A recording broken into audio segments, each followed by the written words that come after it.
Well, so with Creed 3 out, now I'm going to talk about the Creed trilogy, which is soon going to be a quadrilogy, 5 films.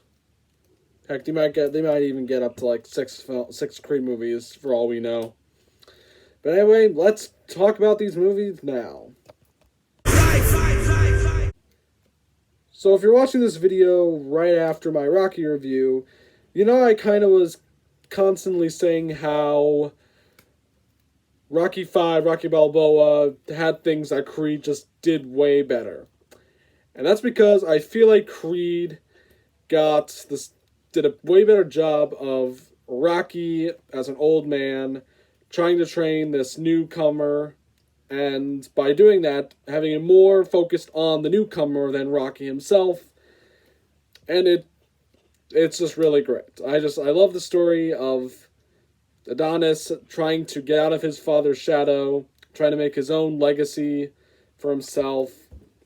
And Rocky helping him is great, because Michael B. Jordan and Sylvester Stallone have the best chemistry in like any of the Rocky films. And it's such a shame that Stallone didn't get supporting actor for that year. Instead, it went to Mark Rylance, who performance just consisted of a very stunned looking face and a very weird Russian, also British accent. No disrespect to Bridge of Spies, it's an alright movie, but Creed was just a lot better when on a performance level. And also, Ryan Coogler, terrific idea to have a new, fresh director who only made one movie with Michael B. Jordan, and to come on to this film with Stallone stepping down, not being director this time. And his new fresh approach is great. There's a lot of consistency of like long shots, especially in the fight. Like that middle fight is so great. My only problem is that I feel like maybe that should have been at the end, but maybe it wouldn't be as emotional. But I still love that one shot fight. That actually might be my favorite just overall boxing match of the like Rocky movies. I love Ryan Coogler's cinematography. It's the best directed of the trilogy in my opinion. This really I feel like brought that realism of Rocky back. This to me this was the movie that like after two attempts of trying to like make the franchise to be gritty again, this one I feel like the third time is a charm, really like did it well this time.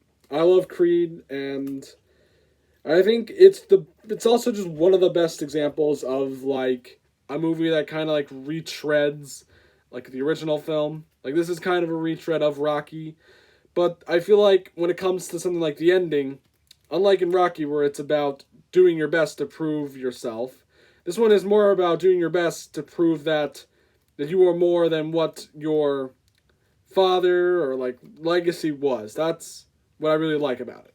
So that's Creed. Now let's talk about Creed 2. Royalty inside my DNA. So after a very realistic, movie, the sequel decides to bring back the most over-the-top Rocky villain, now with a son. Look, I do like Rocky 4 as a guilty pleasure, and it is hard to like bring in like an over-the-top villain into now a like direction that's more gritty. And it wants to have some like bring some love to Rocky 4. But I wish they had like put more like homages, not like the robot, of course, but like play Hearts on Fire. More just like do more besides Ivan Drago saying break 'em. Like, in a way, I feel like why couldn't they even just like have Creed saying "If I can change, you can change" in a different type of content? But anyway, I still love Creed 2. Seeing Dolph Lundgren back as Ivan Drago is better because as an actor he has improved, and I like his son too is really good. The drama is also very good. It still really is like a continuation of like Creed trying to still break away from his father, and that's something I really do like. I also like the stuff with Rocky. who is trying to go more to depth with about his son, who like is really the only person that he does have like left besides Creed, who has a grandson and he's not never there. And that's something that I think that interestingly goes into. And I know like Stallone was thinking of coming back if the producer goes away or something. But I do think Creed 2 is a good like stopping point for him. But we'll kind of talk about Creed 3 and how that's all handled with. I know I mentioned a little bit of the director's cut of Rocky 4, but this film really made me want to watch this director's cut more. And I think I might check it out whenever Creed 4 or the Drago movie comes out. And I'm kind of down for a Drago movie. I'd be pretty excited for that.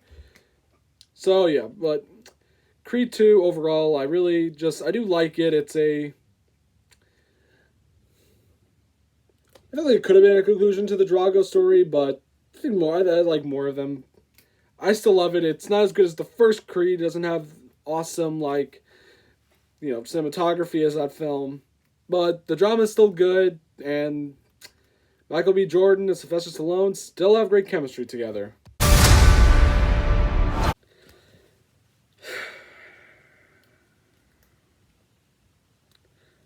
I thought this film was pretty mediocre.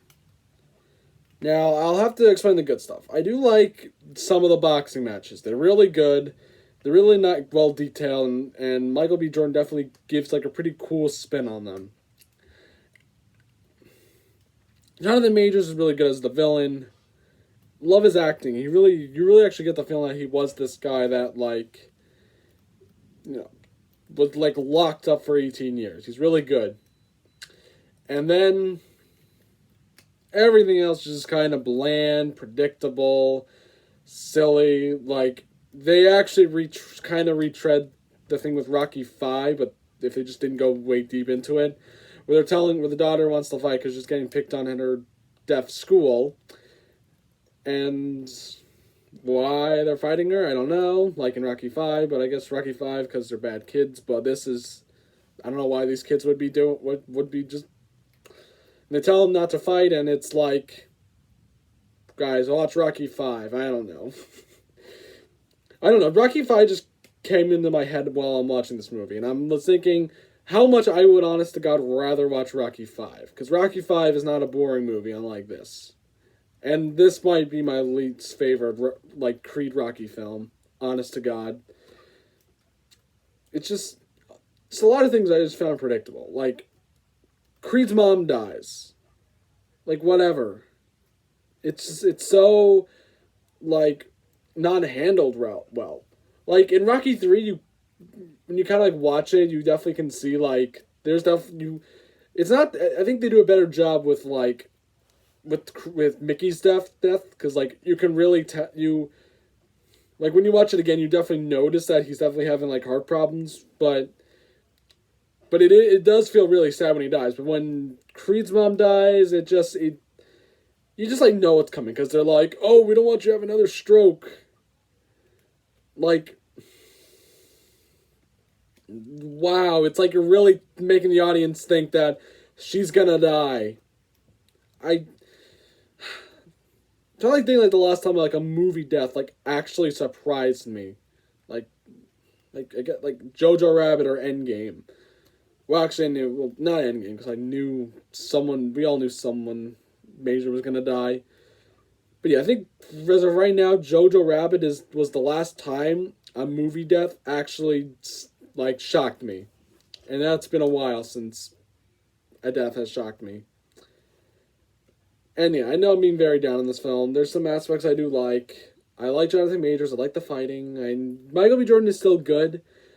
Because I think those two Creed movies with, the relationships, I feel like it, I felt like, you felt comfortable being with Creed and Bianca in a movie without Rocky. They actually made you like these characters, and I do like these characters, but I just found this movie to be quite boring, and I'm even thinking like, what are they gonna do? What to do next with Creed? And maybe they should actually try to even do like try to be over the top next time. I'm honest to God thinking they should just be a little over the top, which might not be the good idea. But when I really think about it, I think I like when Rocky is just over the top. So, yeah. So, I'm not gonna rank the Rocky and Creed films together, but really, it's the Creed movies is just like Creed 1 is my favorite, Creed 2 is my second favorite, and then Creed 3. I don't think it's bad. I think it's the worst overall, just of how mediocre it is. And I swear to God, I would watch Rocky 5 over Creed 3 any day. I would. But thank you guys for watching this video. Very appreciated, and I'll see you next time.